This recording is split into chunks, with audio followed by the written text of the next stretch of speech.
Do you understand the words that are coming out of my mouth? Quiet, numbskulls, I'm broadcasting. Can we get serious now? One thing that did happen during the 60s was some music of an unusual or experimental nature did get recorded and did get released. Now look at who the executives were in those companies at those times. Not hip young guys. These were cigar-chomping old guys who looked at the product that came and said, I don't know. Who knows what it is? Record it, stick it out. If it sells, all right. We were better off with those guys than we are now with the supposedly hip young executives who are making the decisions of what people should see and hear in the marketplace.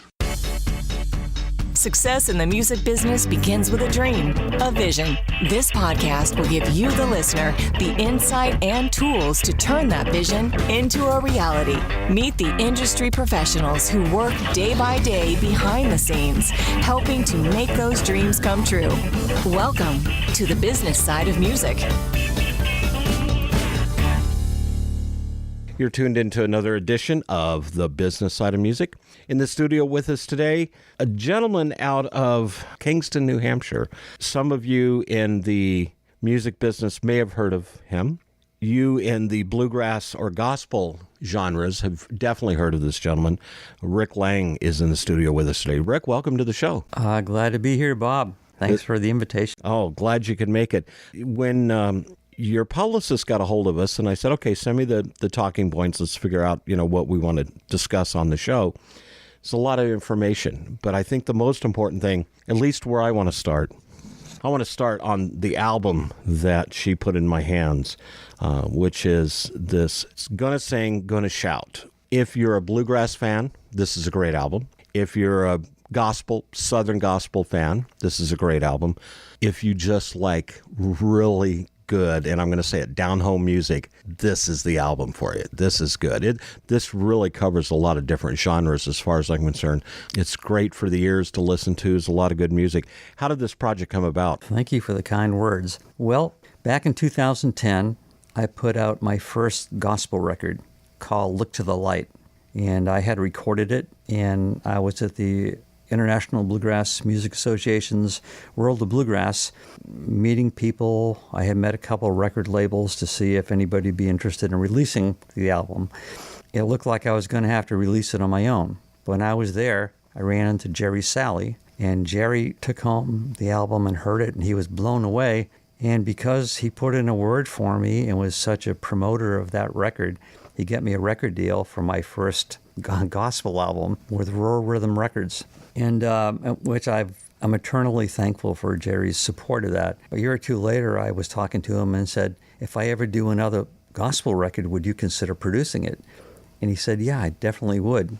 So 5 years later, I call up Jerry Salley and say, well, I've got a bunch of new gospel tunes. Would you consider producing my new gospel album? He said, yes, I would love to. And we started planning for the recording of Gonna Sing, Gonna Shout. When you started putting this project together, you wrote or co-wrote all of the songs, all the 12 tracks on this album. Yes, sir. And you've got some great artists on here. I mean, anybody that follows bluegrass, Americana, Southern gospel, and I want to clarify right here, when a lot of times when we talk about Southern gospel, we think about the four-man quartets and the suits. This really isn't this. In fact, I think your first song really, to me, it's kind of a double meaning in that thinking outside the box. This music doesn't really contain itself in one box on its own. It's really, to me, when I listen to it, and anybody knows Americana music or bluegrass music, it really kind of cross-pollinates between those two streams. Each song that you wrote, did you write these over a period of time?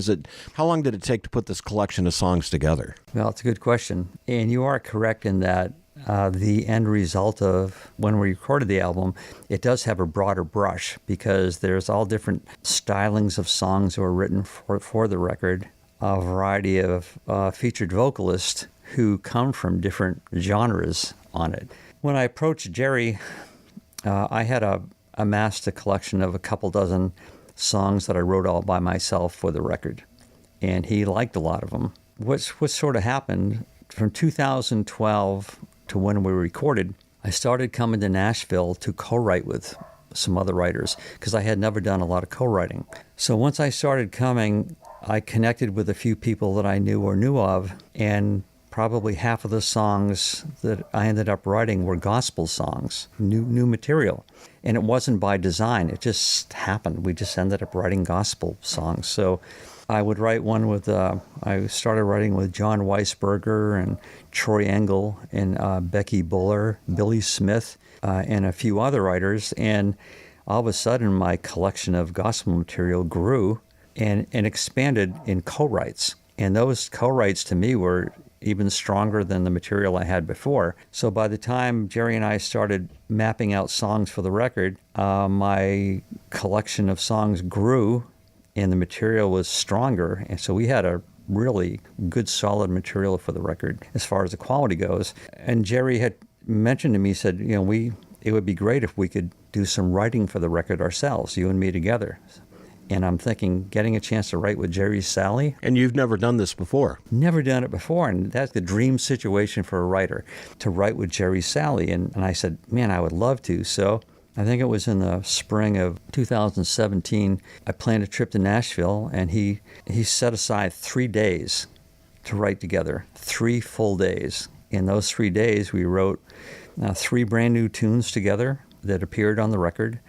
One of the songs we wrote together was a collaboration with Jerry I and Mark Brinkman, who's a very renowned bluegrass songwriter. So we did a 3-way write. So we had 4 new songs, all of which that made it onto the record and made it even stronger. So that's how that's how we amassed all the material. So when we had to pick out songs, we had enough good songs for 2 albums, but we picked these particular ones because I would always veer towards Jerry's, his suggestions on what we record, because he has a good feel for what would be a good combination of songs in a record. And they were all good, solid choices. For those that don't know who Jerry Salley is, we've actually had him on the show.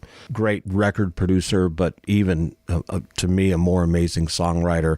It was written hits for, put it this way, he's written songs for Toby Keith, Patti Loveless, Brad Paisley, Joe Nickel, The Whites, Loretta Lynn, but the one that I love more than anything is His Strength is Perfect, that he and Stephen Curtis Chapman co-wrote. So for you to have that opportunity to sit down and write with him, it just had to have been really cool. I call it a blessing. Yeah. True blessing in my life. This album, a lot of great music, a lot of great performers on it. Let's take a step back. How'd you get started in the business? I mean, you got some great songs here. Songwriting, did it come naturally to you? Is it something you had to work over a period of time?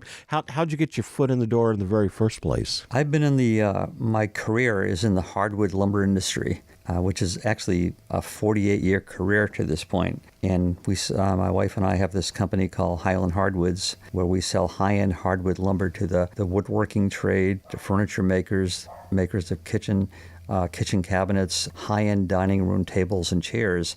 That's my life's work. Back in the 80s, I took an interest in songwriting and started messing around writing songs at home in my little studio. A few years later, started sending out songs to a few bands. What really turned the table for me was in 1990, the Lonesome River Band took a big step forward when Dan Tominski was in the band, and Ronnie Bowman and Sammy Sheeler, and they put out this record that became Album of the Year, the Carrying the Tradition record. And that's still a big reference point for young bluegrass bands.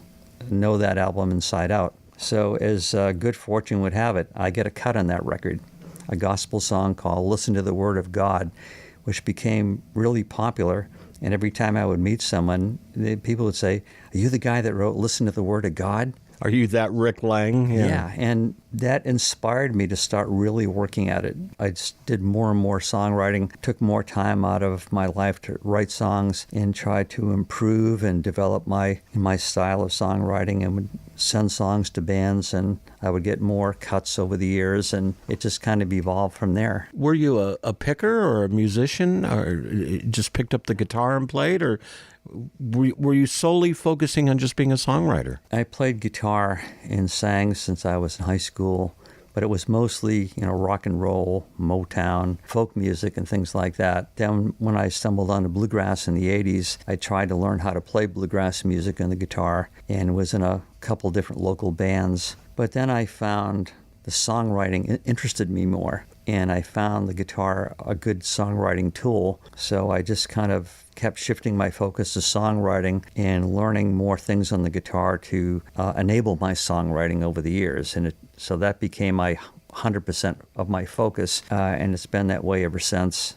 And I kind of left all the other things aside. And I mean, every day of the week I get up, the first thing I think about is songwriting, keep trying to improve and take song ideas that I have and see what I can do with them. Do you ever, in the middle of the night, wake up, you're inspired, you write something down in a piece? I say that. I read this some years ago when I read Keith Richards from the Rolling Stones autobiography, and he talks about how he would wake up in the middle of the night and be inspired, and he had a notepad and a pen or a pencil by his nightstand, and he'd pick it up and he'd write something down, and he'd put it down, and he'd go back to sleep. He'd wake up the next morning and he couldn't read what he had written because, he'd done this in the dark. But do you ever find yourself in the middle of the night, you've got something in your head and you just gotta take it somewhere? It happens all the time. Sometimes, right now, I have my phone beside my bed and I write notes on my phone when I wake up. But sometimes I would just have napkins beside the bed and I'd scribble notes on a napkin, and they'd be on the floor when I wake up, and I'd try to see what I had written down. For me, like, the ideas come all day long. I've had times when I've been going to work and been just a few hundred yards from our office where I work and have this song idea start pouring out of me, and I would just drive past my office to go to some park and ride and sit there for an hour and write everything down that was coming through me. We're going to take a break. When we come back, I want to get a little more into this project and talk about a few of the songs. I think as we fade out here, I want to start with the very first cut on the album. Truly, truly enjoyed. Dave Adkins sings on it. It's called Thinking Outside the Box. This is the Gonna Sing, Gonna Shout album from the pen of Rick Lang, who is our guest here on the show.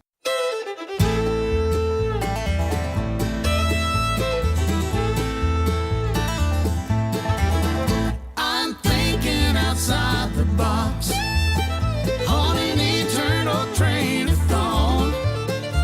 When Jesus calls my name on angel wings, I'll fly away, thinking outside the box. There's a land where hearts never break,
Hey, this is Jerry Salley, and you're listening to my buddy Bob Bender on the business side of music. You're listening to the business side of music.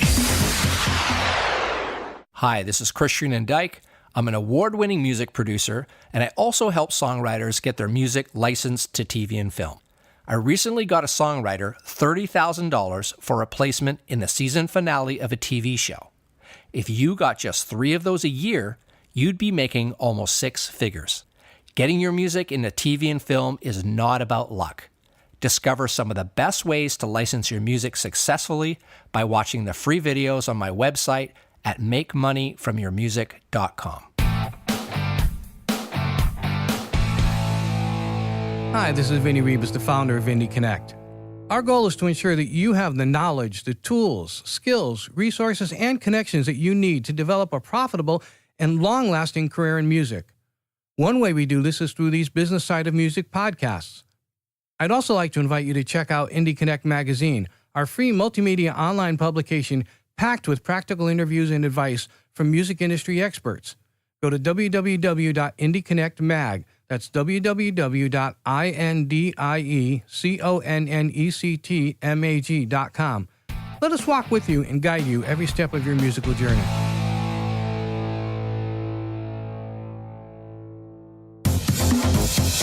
You're listening to the business side of music. Hey, we're back in the studio with our guest, Rick Lang, who is the writer and creator of the Bluegrass Gospel Gonna Sing and Gonna Shout album, featuring just a ton of great players. The one song that we listened to going out was Thinking Outside the Box. Great up-tempo, awesome harmonies, and as I said before the break, Dave Adkins was the vocalist on it.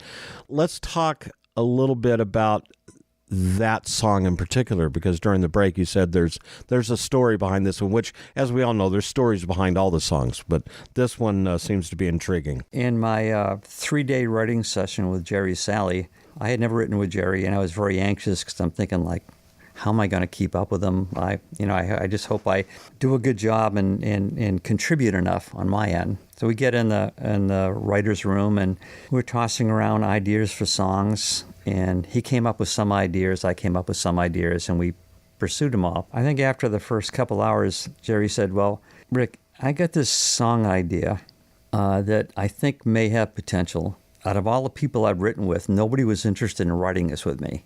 And Jerry has written with the who's who of songwriters. And he said, every time I bring it up, nobody wanted to write it with me.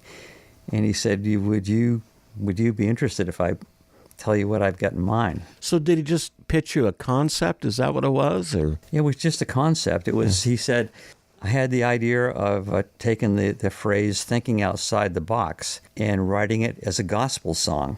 So I asked him to elaborate, like, what is your vision of the song and what you would want to say in the song? And he told me, and I said, I'm all in. This is really cool. And he said, so he was kind of surprised. He said, really? You want to write this with me? I said, yeah, because it's so different than any gospel song I've heard in my entire life. I never heard any song like this. It's an outside-the-box song idea. I said it would be different than anything anybody's ever heard before. I said, I'm totally all in. So we sat down and he started playing. He played it in a minor key and started singing a little bit of the chorus. I'm thinking outside the box. And I said, yeah, man, this would be really great. For something that nobody was willing to pursue writing that song, and neither of us knew if it could turn into something like really great, it turned out to be one of the highlights on the record. So that was pretty cool. Yeah, and it definitely shows when you listen to the recording. Another one that, and I love her voice, Claire Lynch, which is the title track, Gonna Sing, Gonna Shout. Were you in the studio when they recorded these? Jerry had a few different recording sessions. Because I live in New Hampshire, it's a little bit of a challenge to be around when a lot of this is happening. However, when he recorded the soundtracks for the songs, he had set up a session in Jason Roller's studio. I think it was in Murfreesboro. They had planned to do all the soundtracks in 2 or 3 days. You'll see the names on there, but it was, Mike Bubb on bass, and Justin Moses was playing mandolin and dobro, Aaron McDarris on banjo, and Jason, who's engineering, played guitar He engineered and played guitar during the session. I had no idea how amazing a musician he was. Turns out he's one of the staples in the band Alabama. If you listen to Thinking Outside the Box and this insanely crazy good fiddle work, that's Jason Roller. He's a multi-instrumentalist. I was able to get the time off to go, and I was there when they recorded all the soundtracks. And during that time, Jerry did a scratch vocal on all the songs, and I was just blown away. The music just sounded so cool. So I get to see that part. But then when the vocalists came in, Jerry would have them come in one at a time when they were available. I wasn't around for that. The artists were being chosen for the songs. Was this something that you and Jerry did together, or you gave your input, or he gave his input, or whose decision was to find someone like Claire Lynch or Marty Raybon from Shenandoah and line these artists up? Well, we did that together, and that kind of goes to my albums are very different in the approach and how we design and orchestrate them. It's sort of like casting a play. So we wrote all these songs. I get Jerry to produce it, and then he picked the band to record all the music. But when it came to the singing, we would go back and forth and make our list of who we think would be right for the song. It's true that people recognize the names because they're all just super talented vocalists and successful in their own right. But when we came up with ideas for them, who was going to sing on each song, it was more about who was right for the song. So if you listen to the old Christmas classics of the 30s, 40s, and 50s, Bing Crosby singing White Christmas, Nat King Cole singing the Christmas song, those people were perfect for those songs. So we would try to find somebody who really kind of was just right for the type of song. So we each made our list, and we would talk back and forth and end up making a choice together. And that was a really fun part of it. Sometimes one of us would bring a new name in, like, what do you think about that? What do you think about that? There was a couple situations where the artist wasn't available and couldn't do it. We had to kind of keep thinking, but we sort of did it together. And it was really fun because both on our own visualizing who'd be the right voice for that particular song. And when you hear the album, I think we get it pretty right on most of them. Dave Adkins, I think Jerry wasn't as familiar with Dave Adkins as I was, but I came up with his name because he had put out a Dave Adkins Trio gospel record, and I listened to it on Airplay Direct, and hearing him singing gospel music with such emotion just blew me away. And I said, man, we have to consider Dave Adkins being on this record. And when you hear Thinking Outside the Box, Dave Adkins' voice, that was a perfect fit. We kind of collaborated and did it together, but that was really a fun part of the process. Who chose Larry Cordle to sing on Sunday Morning Gospel Jubilee? Because to me, Larry, this is a guy who wrote, Murder on Music Row that George Strait and Alan Jackson performed together. His gospel and bluegrass roots go very deep. And this is, I think, to me, when I heard that song, that one along with Henry Clayton Parker that Bradley Walker did, and I'm going to talk about that. Sunday Morning Gospel Jubilee, Larry Cordle. Just, you couldn't have had a better match. He was made for that. That was 100% Jerry. Yeah. And the Bradley, getting Bradley on there, that was Jerry, because he knows them so well. He knew they were perfect for those songs. He just automatically knew it. But he came up with some ideas, and I came up with some. Like one of the songs, There Will Be Singing in That Land, had somebody in mind to sing that song who would be perfect for it, but they weren't available. We had nobody else in mind that we thought would be perfect for that song. And so, we were trying to figure it out, and one night, I don't know when it was, after work, I'm just laying on the couch, and it just came to me like I had listened to one of my favorite gospel albums, Alison Krauss with the Cox Family singing I Know Who Holds Tomorrow, which is one of my absolute favorite records ever. And I'm thinking, the Cox Family, God, do you think there's any way we could get them on the record? So I called up Jerry, and I said, this may be a stretch, may not be possible, but do you think there's any possibility that they would consider singing this song, and how do you think that they would sound? And he said, I think that's a great idea. So Jerry says, I got Sydney's phone number in my speed dial. I'll call him up. So he calls up Sidney Cox, and he happened to be over in England. The Cox family was was on tour with Alison Krauss promoting her new country record. He was over in the UK and he got a hold of Sydney and asked him if he'd be interested in singing this song on Gonna Sing, Gonna Shout. Sydney said, "We'd definitely consider it. Send it to me and we'll give a listen and see if it's a Cox Family type song." And the next day he called him back and said, "Yep, we can do that one." We're going to take another break, but as we do, I want to go out with Henry Clayton Parker. Once again, I think it's a great song. It's a perfect fit on this album. We're in the studio with Rick Lang, who wrote Gonna Sing, Gonna Shout, Bluegrass Gospel album. It's on Billy Blue Records. If you get a chance, you definitely want to get this and put this in your library of great music. You're listening to this edition of... Hi, Greg Siniff here with the Siniff Law Office, and you're listening to The Business Side of Music.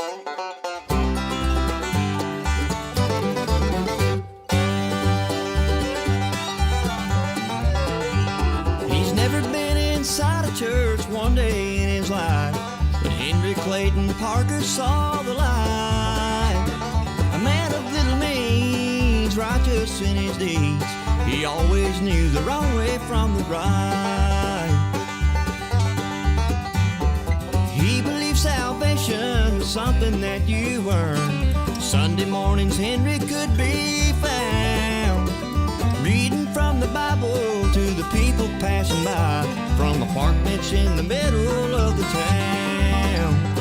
Some look for religion behind a stained glass cross, kneeling at the altar to find a peace with God. There's more than one way to be saved from Henry's point of view. You don't have to be inside a church when you got the church in you.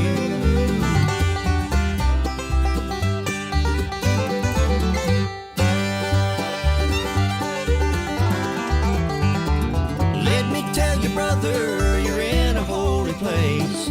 Anywhere you're talking to the Lord. If you live like Henry, it don't matter where you pray. Heaven knows you'll get your just reward. Some look for religion behind a stained glass cross, kneeling at the altar to find a peace with God. There's more than one way to be saved from Henry's point of view. You don't have to be inside a church when you got the church in you.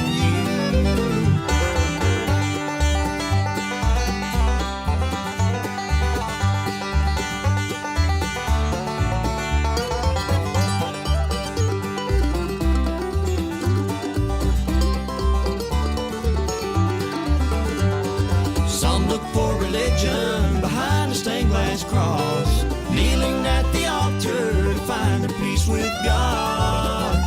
There's more than one way to be saved from Henry's point of view. You don't have to be inside a church when you got the church in you. There's more than one way to be saved from Henry's point of view. You don't have to be inside a church when you got the church in you.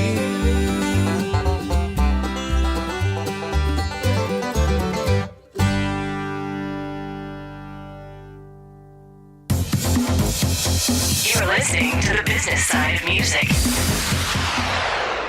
Wow, I just joined the Music Starts Here community. This is a truly hidden gem for anyone in the music business. Whether you live in Nashville or anywhere else in the world, Music Starts Here is like a GPS for your music career. This is the place to be if you want to get advice and direction from some seriously talented musical people who have been where you want to go. Music news, events, and a great big community with resources for artists, songwriters, musicians, studio and tech, along with music business advice from pros in the industry, all on one site. Make sure you get your free profile now. Go to www.musicstartshere.org. That's musicstartshere.org. You're listening to the business side of music. Hey, we're back in the studio. This is Bob Bender. You're listening to this edition of The Business Side of Music. In the studio with us today, Rick Lang. I'm holding in my hands, and I think we're going to give a copy away here to one of our lucky listeners. Gonna Sing, Gonna Shout. The lineup on this album is great. If you know anything about bluegrass or gospel or both, you got Marty Raybon from Shenandoah on there, Claire Lynch, who, wow, what a voice she's got. The Whites, which is one of my favorite groups, Bradley Walker, the Cox Family. We talked about Larry Cordle. Dave Adkins, High Road, Jerry Salley's on this, Kenny and Amanda Smith, and more. This is 12 tracks, very, very good album on Billy Blue Records. You're still writing, of course. It seems to be something that comes naturally to you.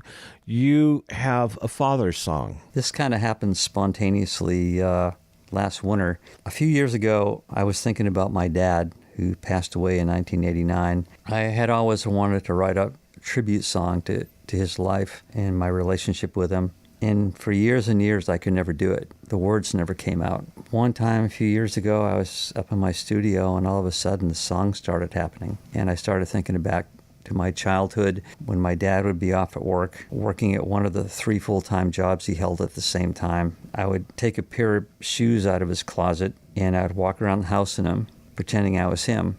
It got me to thinking about all the cool things I did and things we did together. So I wrote this song called My Daddy's Shoes. And I had it for a few years. I had it demoed, pitched it to a few bands thinking maybe somebody would record it, and it never got recorded. Then early this year, I started thinking, like, people need to hear this song. So I get a hold of my friend Troy Engel, who had demoed it, and said, would you consider, I love your singing on it, redoing the track so we could release this as a single to radio and share it with people for this Father's Day. He was totally all for it. So he went back and recorded it, and when I heard the master of the single, man, it was just so moving. I said, man, we're definitely going to do something with this. So Troy and I are going to release it as a Rick Lang, Troy Engel collaboration, My Daddy's Shoes. We're going to have it available for radio to download on AirPlay Direct in a few weeks. I just decided I'm going to offer it to free to anyone who goes to my website and wants to download this to hear the song and share it. Free downloads on my website. I just want to share the song and the story behind the song with folks. You don't hear that a lot anymore. Just here's a song, take it, listen to it. It's really cool that you're doing that. To be honest with you, I'm really doing it as a tribute to my dad and to honor him and to honor his life and to share that with folks, basically. Where do you see yourself going next? More songs in the works, more album projects on the way? Well, I'm glad to ask, because my first day this week in Nashville, I spent my time with Stephen Mogen from Dark Shadow Recording. Stephen's a good friend. He actually is from New England. And 5 or 6 years ago, he agreed to produce a new album for me. Its working title is A Tale to Tell. It's a story song album where I wrote all the songs or co-wrote all the songs. They're all true real-life stories that happen, real-life dramas that I either experienced, read about, or heard about, where I wrote songs, put in this collection, and I presented it to Stephen, 5 or 6 years ago, and he said the world needs to hear this collection of songs. So he said, I really would like to produce it. We even wrote one of the songs on it together called Toodaloo, which is a song he wrote about his grandfather. That there's a cool story behind this. He was like an electrician and used to go to people's houses to do electrician work and wiring. When he would leave, he would never say goodbye. He would just say toodaloo and just leave. And that's the title of the song. So he's actually going to sing that one on the album. So we're in the planning stages. We've got a band lined up to record it, a lot of the vocalists lined up to sing on it, and God willing, we're going to record it this spring, this summer, and hope to have it out in 2020. It'll probably be called A Tale to Tell, story songs from the pen of Rick Lang. I'm very excited about it. We've got the Bluegrass Gospel album, Gonna Sing, Gonna Shout. I'm going to have Rick sign this, if you don't mind. Give it away to one of our listeners, and we'll post that on our Facebook page so you can check it out there. But 12 cuts. It's on Billy Blue Records. It's once again, when I listened to it from the very first track, Thinking Outside the Box, all the way down to track 12, There's a Light. I mean, just every song's a great song. A lot of great vocalists and artist acts on here. The Cox Family, like I said, and Kenny and Amanda Smith, Larry Cordle, Claire Lynch, and Jerry Salley, the Whites. You can't go wrong with these people. How can our listeners find out about you? They could go to my website, which is www.ricklangmusic.com. And on my website, I have all the music that I've recorded is on there. I have little write-ups about my songwriting, a lot of information about the songs, like I'm Gonna Sing, Gonna Shout. There's stories behind a lot of these songs, and that's available on the website too. And but that's where all my music world is, right there. Rick, thanks for being on the show. Thank you so much. It's been a pleasure. Hey, don't forget to check out our affiliates, including Americana, fine hemp products since 2014. Click on their link on our website for more information and how to order their product line. Also, don't forget to check out our other affiliate, Music Starts Here. You can find them at musicstartshere.org. Probably the best one-stop shop for the singer, songwriter, or aspiring musician who is relocating to Nashville or wants to. Also, shameless plug for the business side of music. Become a YouTube subscriber. Check out our website at businesssideofmusic.com. Follow us on Facebook at the Business Side of Music Podcast or on Twitter at Business Side of Music Podcast. The Business Side of Music is the creation of Tom Sabella and Tracy Snow and is produced by Bob Bender. The Business Side of Music is recorded at Music Dog Studios in Los Angeles, California and Nashville, Tennessee. Production sound designed by Keith Stark. Voiceover and promo by Lisa Busan.